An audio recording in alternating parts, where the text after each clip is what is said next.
Devyne Johnson. I am the writer, producer, director for the upcoming feature film Mosaic. You are tuned into She's Vintage TV.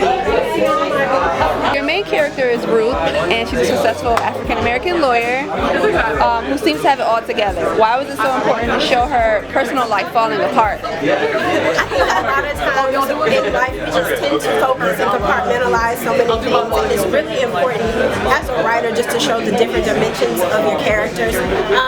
It's easy to portray everybody doing so well across the board, but it means something totally different when you show them in different facets where their personal life doesn't necessarily match up with how well their professional life is doing. So I just wanted to make sure that I captured all angles of this very dynamic film.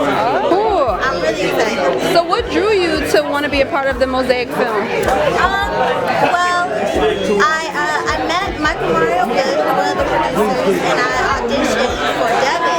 And it was just whenever I walked in the room and I read with her, it just clicked. It was like, oh yeah, this is it. This feels good. And then the whole family, everybody who was who worked on the film was just like family. Where did you train? I trained at Stella Adler in LA, and then also in Atlanta I went to Wayne Boy, and then in Houston, Texas, where I'm from, Authentic Actors Communication Release Lester. So what do you have coming up next after Mosaic? Coming up next, I have another film that's coming out at the end of this year, a comedy called South Hudson. What was your toughest challenge with being a first-time indie filmmaker? Honestly, my toughest challenge with being a first-time filmmaker was probably just settling within myself that I had it.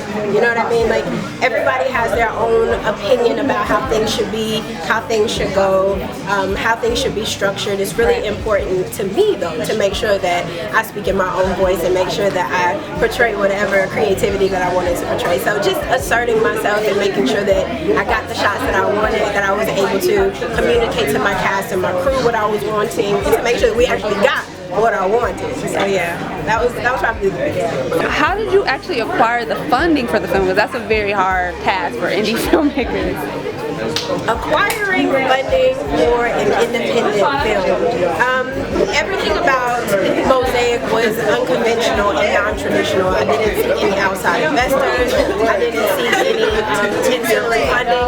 It all actually was produced in-house. So we financed it in-house. We made sure that we had enough resources and money allocated to this particular project so that when it was time to go, we didn't have to stop and sell cakes and cookies and all that good stuff. We pretty much took our time to make sure we had everything. So how was the casting process?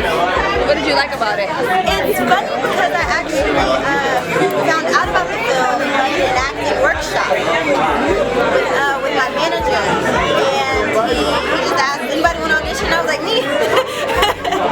Okay, and lastly, where does the title derive from? You know,